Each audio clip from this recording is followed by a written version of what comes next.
పిచ్చుక తన తెలివితో ఏనుగుకి ఎలా బుద్ధి చెప్పిందో చూద్దామా? ఒకప్పుడు ఒక దట్టమైన అడవిలో బలమైన మరియు శక్తివంతమైన ఒక ఏనుగు ఉండేది.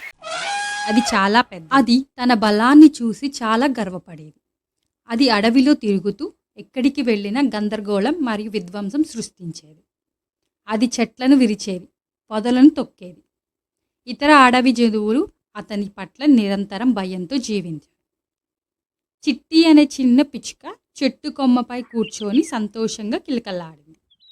గూడు లోపల 3 గుడ్లు పెట్టింది. అది వాటిని చాలా రక్షించేది.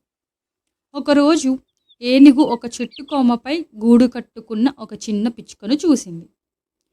ఏనుగు తన బలాన్ని ప్రదర్శించడానికి ఎటువంటి కారణం లేకుండా దాన్ని బలంగా ఊపడం ప్రారంభించింది. గూడు నేలపై పడిపోయింది. గుడ్లు పగిలిపోయాయి.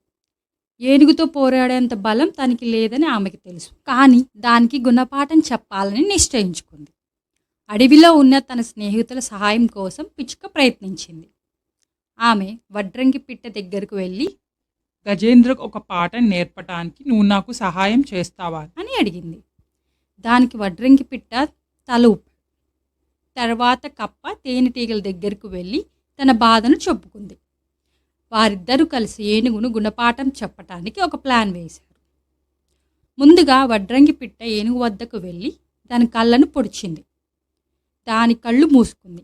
ఏనుగు నొప్పిగా ఉంది. అది చాలా బలంగా ఉన్న చిన్న వడ్రంగి పిట్ట చేతిలో ఓడిపోయింది.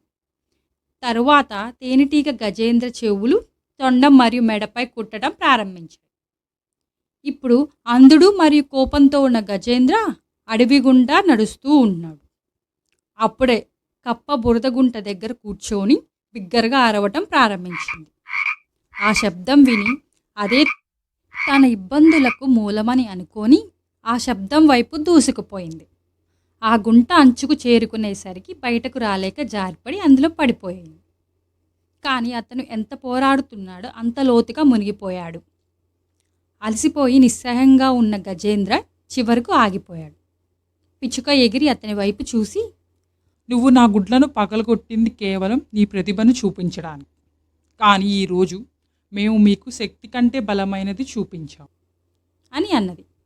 వినయంగా తలదించుకున్న గజేంద్ర, క్షమించండి, నాకు ఇంతకు ముందు అర్థం కాలేదు అని అన్నాడు. ఆ రోజు నుండి గజేంద్రుడు మిగతా జంతువులతో స్నేహపూర్వంగా ఉన్నాడు.